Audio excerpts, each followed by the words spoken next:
सुबह का समय था। पीले रंग की साड़ी पहने बिल्कुल गांव की साधारण औरतों जैसी दिखने वाली एक महिला धीरे धीरे कदम बढ़ाती हुई बाजार की तरफ जा रही थी। किसी को अंदाजा भी नहीं था कि ये कोई और नहीं बल्कि जिले की एसपी मैडम कविता चौहान है। कविता चौहान ने जानबूझकर ऐसा रूप लिया था ताकि कोई उन्हें पहचान न सके। वो अपनी पुरानी यादों में खोई हुई थीं और सोचा कि आज पुराने दिनों की तरह सड़क किनारे वाले ठेले से मोमोज खाए जाएं। थोड़ा आगे बढ़ते ही उनकी नजर सड़क के किनारे एक छोटे से ठेले पर पड़ी। वहां एक करीब 50 साल का दुबला पतला बुजुर्ग अंकल मोमोज बेच रहा था। कविता धीरे धीरे चलते हुए ठेले के पास पहुंची और बोली, अंकल एक प्लेट मोमोज लगा दीजिए। अंकल मुस्कुराए और जल्दी से गरम गरम मोमोज प्लेट में डालकर उनके हाथ में दे दिए। कविता चौहान जैसे ही मोमोज खाने लगी, उनके चेहरे पर खुशी साफ झलक रही थी। बचपन से ही उन्हें मोमोज का बहुत शौक था, लेकिन ड्यूटी और व्यस्त जिंदगी की वजह से उन्हें ऐसा मौका बहुत कम मिलता था। वो चुपचाप स्वाद का मजा ले रही थीं कि तभी अचानक वहां एक इंस्पेक्टर 3-4 सिपाहियों के साथ आया। वो ठेले के पास रुककर गुस्से में बोला, अरे ओ बुढ़े, जल्दी से पैसे निकाल। अचानक आवाज सुनकर बुजुर्ग अंकल घबरा गए। उनके हाथ कांपने लगे। हकलाते हुए बोले, साहब अभी तो दिन की शुरुआत है, अभी तक तो मैं कुछ कमाया भी नहीं, कोई ग्राहक आया ही नहीं, शाम को आए तो पैसे दे दूंगा, अभी मेरे पास नहीं है। यह सुनकर इंस्पेक्टर भड़क उठा। उसने बिना कुछ सोचे समझे अंकल के गाल पर एक जोरदार थप्पड़ जड़ दिया। यह देखकर कविता चौहान हैरान रह गईं। उन्होंने तुरंत बीच में आकर कहा, रुकिए इंस्पेक्टर साहब, आप इनसे किस बात के पैसे मांग रहे हैं और क्यों? किस हक से आपने इन्हें थप्पड़ मारा? आपको कोई अधिकार नहीं है बेवजह किसी गरीब के साथ ऐसा करने का। इंस्पेक्टर ने घूरते हुए कहा, तुम बीच में मत पड़ो, तुम्हें पता भी है मामला क्या है। ज्यादा बोलोगी तो अभी तुम्हें गिरफ्तार कर लूंगा, चुपचाप खड़ी रहो। कविता ने गुस्से में जवाब दिया, देखिए आप जो कर रहे हैं बिल्कुल गलत है। कहीं भी कानून में नहीं लिखा कि आप गरीबों से वसूली करें। आप इन पर जुल्म कर रहे हैं, इसका अंजाम आपको भुगतना पड़ेगा, सुधर जाइए। यह सुनकर इंस्पेक्टर बुरी तरह भड़क गया। उसने गुस्से में अपना आपा खो दिया और कविता के गाल पर जोरदार तमाचा मार दिया। थप्पड़ इतना जोरदार था कि कविता थोड़ी लड़खड़ा गई, लेकिन खुद को संभाल लिया। उन्होंने गुस्से से कहा, आपने मुझ पर हाथ उठाया, अब मैं आप पर एफआईआर दर्ज करवाऊंगी। इंस्पेक्टर ने हंसते हुए धमकी दी, एफआईआर? तुझे समझ नहीं आया? ज्यादा बोलोगी तो इतना मारूंगा कि घर तक नहीं जा पाओगी। निकल यहां से वरना धक्के मारकर भगा दूंगा। इंस्पेक्टर ने गुस्से में फिर से मोमोज वाले अंकल का कॉलर पकड़ लिया और चीखते हुए बोला, अबे बुढ़े, ज्यादा होशियारी मत कर, जल्दी से पैसे निकाल वरना अभी तेरा ठेला उठा दूंगा। इतना कहकर इंस्पेक्टर ने गुस्से में ठेले पर जोरदार लात मार दी। ठेला उलट गया और सारे मोमोज सड़क पर बिखर गए। बेचारा अंकल डर के मारे रोने लगा। वो घुटनों के बल बैठकर मोमोज समेटने लगा। तभी इंस्पेक्टर ने डंडा उठाकर अंकल की पीठ पर जोर से मारा। अंकल हाथ जोड़कर गिड़गिड़ाने लगा, साहब मैं सच कह रहा हूं, अभी तक कुछ कमाया ही नहीं, शाम को आइएगा, जो भी कमाऊंगा दे दूंगा, प्लीज मुझे मत मारिए, प्लीज मुझे माफ कर दीजिए। यह सुनकर कविता चौहान और सहन नहीं कर पाई। उन्होंने गुस्से में आगे बढ़कर कहा, अंकल आपको माफी मांगने की जरूरत नहीं है, ये लोग गरीबों पर जुल्म ढा रहे हैं, इन्हें जरा भी शर्म नहीं आती। बड़ी मुश्किल से आप लोग ठेला लगाकर अपने घर का पेट पालते हैं और ये लोग आपकी मेहनत को लूट रहे हैं। इंस्पेक्टर साहब, अब मैं आपको आपकी औकात दिखाकर रहूंगी। इंस्पेक्टर हंसी उड़ाते हुए बोला, अरे तेरी इतनी हिम्मत, तू मुझे औकात दिखाएगी? तेरी औकात ही क्या है मेरे सामने? जा जा अपना काम कर, ज्यादा बकवास करेगी तो इतना मारूंगा कि चलने लायक नहीं बचेगी। इतना कहकर इंस्पेक्टर और उसके साथ खड़े हवलदार लौटने लगे। जाते जाते इंस्पेक्टर ने मुड़कर अंकल को धमकी दी, शाम को फिर आऊंगा, अगर पैसे नहीं मिले तो न तू बचेगा और न तेरा ठेला, समझ गया ना? कहकर वो लोग वहां से चले गए। कविता चौहान तुरंत अंकल के पास गईं और प्यार से बोली, अंकल आप ठीक हैं, टेंशन मत लीजिए, घर जाइए, मैं इन पुलिस वालों को सबक सिखाकर रहूंगी। अंकल ने रोते हुए कहा, बेटा तूने मेरे लिए इतना क्यों किया? तेरे ही चक्कर में तुझे मार पड़ी, तू क्या कर लेगी उनका? वो पुलिस वाले हैं, सालों से हम पर जुल्म करते आ रहे हैं, हम कुछ नहीं कर पाए, तू भी कुछ नहीं कर पाएगी, छोड़ दे ये सब। कविता ने गहरी सांस लेते हुए जवाब दिया, नहीं अंकल, अब बहुत हो गया, आप नहीं जानते मैं क्या कर सकती हूं, मैं इन लोगों को उनके गुनाहों की सजा दिलवाकर ही रहूंगी, आप फिक्र मत कीजिए, बस घर जाइए और आराम कीजिए। यह कहकर कविता चौहान वहां से निकली और सीधा घर पहुंची।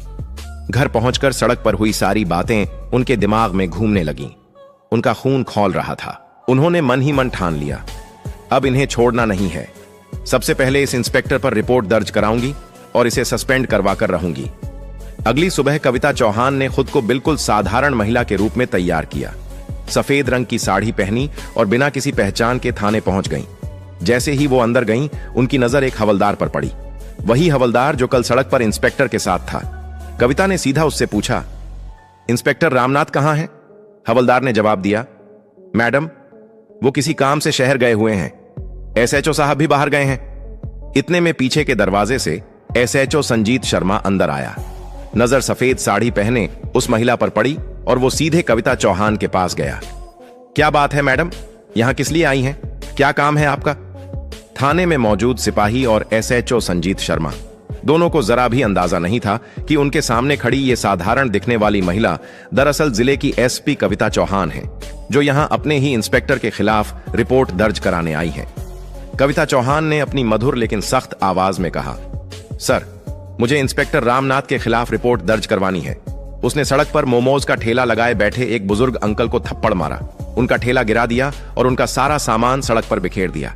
जब मैंने उसे रोका तो उसने मुझ पर भी हाथ उठाया। उसने उस गरीब अंकल के साथ बहुत जुल्म किया। मैं इसीलिए यहां आई हूं ताकि इंस्पेक्टर रामनाथ के खिलाफ एफआईआर दर्ज हो। आप तुरंत रिपोर्ट लिखिए। यह सुनते ही एसएचओ संजीत शर्मा हैरान हो गया। उसने तिरछी नजरों से कविता को देखा और बोला, आपको पता है आप किसके खिलाफ बात कर रही हैं? वो यहां का इंस्पेक्टर है। हम उसके खिलाफ रिपोर्ट नहीं लिख सकते। और फिर क्या हो गया अगर उसने एक थप्पड़ मार दिया? छोड़िए ये सब बातें। वैसे भी वो गरीब क्या कर सकते हैं? आप बेकार की टेंशन मत लीजिए और घर जाइए। यह सुनकर कविता चौहान का खून खौल उठा। उन्होंने गुस्से में जवाब दिया, देखिए, मुझे कानून मत सिखाइए। इस देश में रहने वाला हर नागरिक बराबर है, गरीब हो या अमीर। अगर कोई अपराध करता है तो उसके खिलाफ एक्शन लेना ही पड़ेगा। हर किसी को न्याय पाने का हक है। और अगर आपने रिपोर्ट दर्ज नहीं की तो मैं आपके खिलाफ भी कार्रवाई कर सकती हूं, समझे आप? संजीत शर्मा यह सुनकर भड़क गया। उसने गुस्से में आवाज ऊंची करते हुए कहा, तेरी इतनी औकात कि तू हम पर रिपोर्ट दर्ज करेगी? मैं चाहूं तो अभी तुझे अंदर कर दूं। ज्यादा जुबान मत चला और यहां से दफा हो जा। तू जानती नहीं हमारी कितनी पावर है। बेहतर है चुपचाप यहां से निकल जा। कविता चौहान उसकी आंखों में आंखें डालकर बोली, लगता है तुम्हें और तुम्हारे इंस्पेक्टर को औकात दिखानी ही पड़ेगी। लेकिन याद रखना, जब मैं लौटूंगी तब तुम दोनों इस थाने में टिक नहीं पाओगे। मेरे शब्द याद रखना। इतना कहकर वो गुस्से में थाने से निकल गईं। थाने में मौजूद हवलदार और बाकी सिपाही चुपचाप एक दूसरे का चेहरा देखने लगे। सबके मन में एक ही सवाल था, ये औरत आखिर है कौन जो इतनी बेखौफ बातें करके चली गई? कविता चौहान घर लौटी। उनका गुस्सा अब और भी बढ़ चुका था। उन्होंने खुद से कहा, यह थाना सफाई मांगता है। अगर ऐसे लोग यहां रहेंगे तो गरीबों का हक मारते रहेंगे और शहर बर्बाद होता रहेगा। अब इन्हें बेनकाब करना ही पड़ेगा। उन्होंने तुरंत फैसला किया और डायरेक्ट डीएम आशीष यादव के ऑफिस पहुंची। अंदर पहुंचते ही उन्होंने पूरी घटना डीएम को सुनाई। सब कुछ सुनकर डीएम का भी खून खौल उठा। उन्होंने सख्त लहजे में कहा, कविता मैडम, जो आपने बताया वह बेहद शर्मनाक है, लेकिन कार्रवाई के लिए हमें सबूत चाहिए। क्या आपके पास कोई सबूत है? कविता ने तुरंत अपना फोन निकाला और बोली, जी सर, मेरे पास सबूत है। जब मैं थाने में रिपोर्ट दर्ज करवाने गई थी, मैंने अपने फोन की रिकॉर्डिंग ऑन कर रखी थी। उसमें एसएचओ संजीत शर्मा की सारी बातें रिकॉर्ड हो गई हैं। और ये देखिए, ये वीडियो, इसमें इंस्पेक्टर रामनाथ अंकल को थप्पड़ मार रहा है और उनका ठेला गिरा रहा है। ये फुटेज मैंने खुद वहां लगे सीसीटीवी कैमरे से ली है। डीएम ने रिकॉर्डिंग और फुटेज देखी। उनका गुस्सा 7वें आसमान पर पहुंच गया। उन्होंने कहा, इन दोनों को सस्पेंड करना बहुत जरूरी है। अगर ऐसे पुलिसकर्मी थाने में रहेंगे तो लोग डर में दबे रहेंगे और न्याय नहीं मिलेगा। अब और नहीं, मैं कल सुबह प्रेस मीटिंग बुलाऊंगा। उसमें सभी बड़े अफसर, नेता और मीडिया मौजूद रहेंगे और मैं उनके सामने इन दोनों की करतूत उजागर करके इन्हें सस्पेंड करूंगा। मैडम, आप टेंशन मत लीजिए, कल का इंतजार कीजिए और मीटिंग में जरूर आइए। कविता चौहान ने सिर हिलाया और घर लौटी। अगली सुबह जिले के सबसे बड़े ऑफिस में प्रेस मीटिंग रखी गई। हॉल खचाखच भरा था। मीडिया के कैमरे चमक रहे थे। बड़े बड़े नेता, अफसर, एएसपी, एसडीएम, इंस्पेक्टर और आईपीएस अधिकारी सभी मौजूद थे। माहौल तनावपूर्ण था। सबको इंतजार था, आज आखिर क्या खुलासा होने वाला है। मीटिंग हॉल में सन्नाटा छा गया था। कैमरे चालू हो चुके थे। जिले के बड़े अफसर, नेता, मीडिया और तमाम पुलिस अधिकारी सामने बैठे थे। तभी डीएम आशीष यादव माइक उठाते हैं और गहरी आवाज में कहते हैं, आज मैं आप सभी को एक बेहद गंभीर मामला बताने आया हूं। हमारे जिले के थाने में इंस्पेक्टर रामनाथ और एसएचओ संजीत शर्मा ने ऐसा काम किया है जो पुलिस की वर्दी पर दाग है। जिस वर्दी का काम जनता की रक्षा करना है, उसी वर्दी में रहकर इन लोगों ने गरीबों पर जुल्म ढाया और कानून का मजाक बनाया। इतना कहते ही पूरे हॉल में खुसफुसाहट शुरू हो गई। सभी लोग हैरान होकर एक दूसरे को देखने लगे। तभी डीएम ने माइक एसपी कविता चौहान की तरफ बढ़ाया। कविता चौहान अपने आत्मविश्वास से भरे अंदाज में माइक संभालती है और कहती हैं, आप सभी जानते हैं कि पुलिस का काम है जनता की सेवा, लेकिन जब यही पुलिस जनता पर जुल्म करे तब हमें आवाज उठानी पड़ती है। कुछ दिन पहले मैंने अपने ही जिले के इंस्पेक्टर रामनाथ और एसएचओ संजीत शर्मा को रंगे हाथों गरीबों से वसूली करते, मारपीट करते और कानून का दुरुपयोग करते देखा। मैंने खुद इस पर सबूत इकट्ठा किए हैं। आप सब अब वो देखिए। इतना कहते ही हॉल की बड़ी स्क्रीन पर वीडियो चलाया जाता है। वीडियो में साफ दिख रहा था इंस्पेक्टर रामनाथ सड़क किनारे एक बुजुर्ग मोमोज वाले को थप्पड़ मार रहा है, ठेला गिरा रहा है और उसे धमका रहा है। फिर थाने में एसएचओ संजीत शर्मा उस महिला से बदतमीजी करते हुए रिपोर्ट दर्ज करने से मना कर रहा है। जैसे ही वीडियो खत्म हुआ, पूरे हॉल में शोर मच गया। मीडिया वाले कैमरे की फ्लैशिंग बढ़ा देते हैं। कई नेता गुस्से में खड़े होकर कहते हैं, ऐसे अफसरों को नौकरी में रहने का कोई हक नहीं, तुरंत कार्रवाई होनी चाहिए। इसके बाद कविता चौहान ने अपनी रिकॉर्डिंग सबको सुनाई। उसमें एसएचओ संजीत शर्मा की बेहुदा बातें और रिपोर्ट दर्ज न करने की साफ आवाज गूंज रही थी। अब माहौल और गर्म हो चुका था। सभी लोग गुस्से में थे। तभी डीएम आशीष यादव फिर माइक उठाते हैं और सख्त आवाज में कहते हैं, आज से इंस्पेक्टर रामनाथ और एसएचओ संजीत शर्मा को तत्काल प्रभाव से निलंबित किया जाता है। इनके खिलाफ विभागीय कार्रवाई शुरू की जाएगी। ऐसे लोगों का इस विभाग में कोई स्थान नहीं है। कानून से ऊपर कोई नहीं है, चाहे वो पुलिस ही क्यों ना हो। हॉल तालियों से गूंज उठा। मीडिया के कैमरे लगातार फ्लैश करने लगे। कई नेताओं ने आगे आकर डीएम के फैसले का समर्थन किया। तभी एक वरिष्ठ नेता खड़े होकर बोले, कविता मैडम जैसी ईमानदार अफसर ही इस जिले की शान है। आपने जो कदम उठाया उससे आम जनता का विश्वास पुलिस में कायम रहेगा। कविता चौहान ने माइक उठाकर कहा, यह लड़ाई सिर्फ एक बुजुर्ग ठेले वाले के लिए नहीं थी, बल्कि हर उस गरीब के लिए थी जो सालों से चुपचाप अन्याय सह रहा है। अब किसी गरीब को डरने की जरूरत नहीं, कानून सबके लिए बराबर है। पूरे हॉल में तालियां गूंजने लगीं। इंस्पेक्टर रामनाथ और एसएचओ संजीत शर्मा को उसी मीटिंग के तुरंत बाद पुलिस सुरक्षा में थाने से बाहर ले जाया गया। दोनों के चेहरे पर शर्म और गुस्सा साफ दिख रहा था। कविता चौहान ने बाहर निकलते हुए मीडिया से कहा, आज एक मिसाल कायम हुई है। अब जिले में कोई गरीब इंसाफ के लिए दर दर नहीं भटकेगा।